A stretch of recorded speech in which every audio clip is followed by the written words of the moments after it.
path to gaming ascension cannot be started without first being competent in the craft.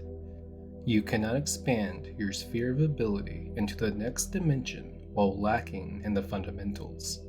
Just as monks practice Tai Chi and other martial arts to expand their mental state while also honing their bodies, an ascended gamer will have trained in the gaming arts on their grand odyssey.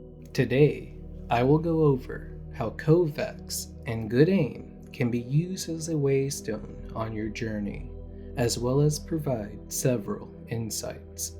It is important to understand that good aim is a core tenet of all game genres.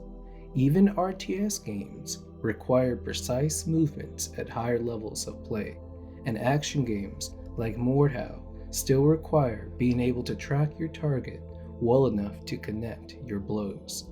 Basically, the better your aim no matter the game, the more the slapping will be happening.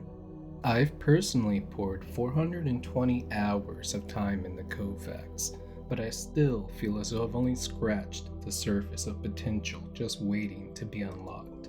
There is a reason no conventional athlete trains by just playing matches over and over again.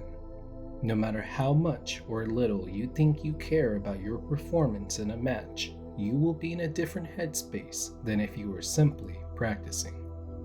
Whenever you consciously think about your actions in a game, whether it be moving, aiming, or just using an item, there will always be a longer delay than if you had instinctively done it without consciously making the decision.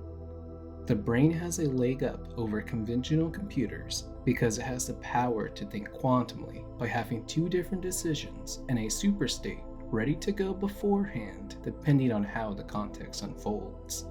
It has been scientifically proven that our brains actually make decisions up to 11 seconds before we realize we've made them.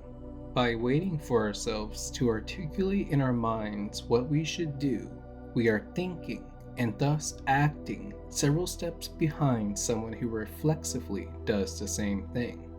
You must realize that you are training multiple parts of your brain, even though you're only consciously aware of a small portion. Thus, trying to be consciously aware of everything going on at once is both futile and fruitless. Your conscious state should actually take the back seat most of the time, serving as an observer and focusing on the bigger picture. The moment you transition your state of mind to the future, it becomes your present. Thus, by focusing on the larger picture at hand, you gain all the benefits of living in the moment while still being able to anticipate the future. As you practice this ability, you will find that your insight will slowly develop into a foresight into the near future. It is through this technique that you will always remain one step ahead of any reaction-based foe, as you already know what to expect, and so act in anticipation rather than reflex, cutting out all decision-making time in that crucial moment. Naturally, foresight has its limits, one of which is an opponent who is not playing reasonably. Imagine a noob so completely out of position that their location takes you by surprise and they kill you.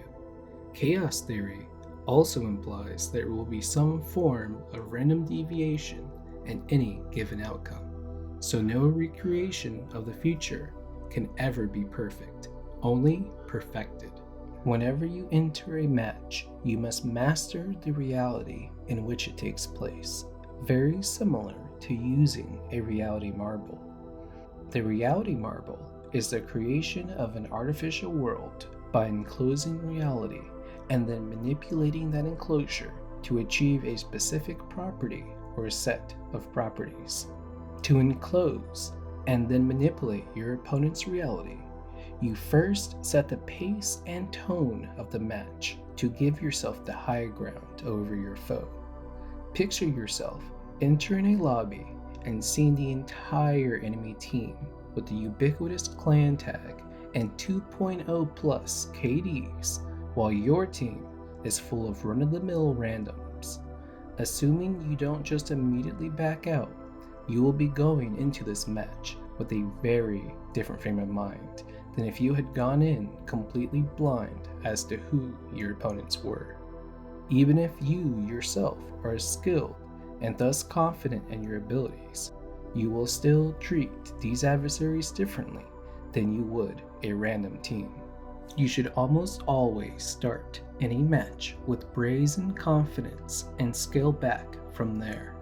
This will provide you with the most information most efficiently, and is also a fairly badass way to start the match, and thus is in line with gaming Zen. If in this brazen initial power play you are cut down like wheat before the mighty sigh of your enemy, then you should be able to approximate by how they did it their general sphere of ability. Similarly, when you are victorious, you should still be able to gauge their skills by the fight they put up. More importantly, this will set the tone for the rest of the match regardless of the outcome. That's all I have for you in this video today, so please continue on the path to gaming Zen and subscribe to see future videos. Thank you for tuning in. I'm VoidHuntGO3, signing out.